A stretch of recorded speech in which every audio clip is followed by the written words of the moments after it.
थांबा जरा हा.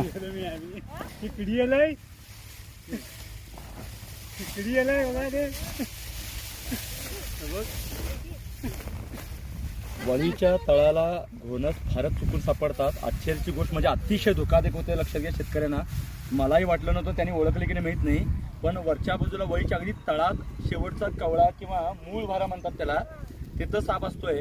पण आम्ही काही वेळापूर्वी, आता हा चौथा असा फक्त वळीच्या तळात, लक्षात घ्या, 2 नाग पकडल्याने हा घोणस एका ठिकाणी सापडला नाही. तो कोणता होता माहित नाही, पण घोणस अशा प्रकारे वरच्या बाजूला आला होता जो 1 सेकंदला 3 फूट हल्ला चढवतोय.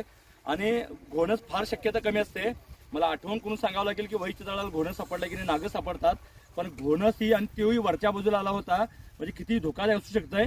दुसरी पॉझिटिव्ह गोष्ट म्हणजे सकारात्मक गोष्ट अशी आहे, एवढं धोकादायक असून सुद्धा त्यांनी काम करताना हा साप त्यांना काय केला नाही. म्हणजे सहसा काय करत नाहीत, त्यातनं वाईट आम्ही घ्यायचं ते घेतो, पण चांगली गोष्ट अशी आहे, एवढं धोकादायक असून वरच्या बाजूला साप असून त्यांनी काम करताना, भात काढताना साप हा काय केला नाही, हेही महत्वाचं आहे. म्हणून ते स्वतःहून चावत नाहीत हे मी सांगतो.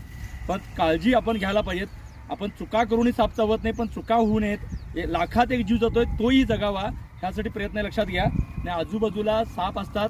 रविवारचं लोक मळण्या जास्त करतायत आज, आणि म्हणून आम्हाला सकाळपासून 10 वाजता येताना आम्हाला 4 फक्त वळीच्या तळातलेच फोन आले.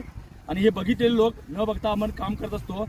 आणि माझ्या गावात तर कुठलीही घटना घडली नाही की साप वळीतला चावला म्हणून, म्हणजे फार कमी. लक्षात घ्या. त्यामुळे तेवढं धोकादायक नाही आहे, पण आपण चुका करू नये, आपल्याकडे चुका होऊ नये ही काळजी आपण घेणं गरजेचं आहे. घोणस आहे, रसस वायपर म्हणतात, नागापेक्षा दुप्पट विषारी साप असतोय. धन्यवाद. बंद करा साहेब.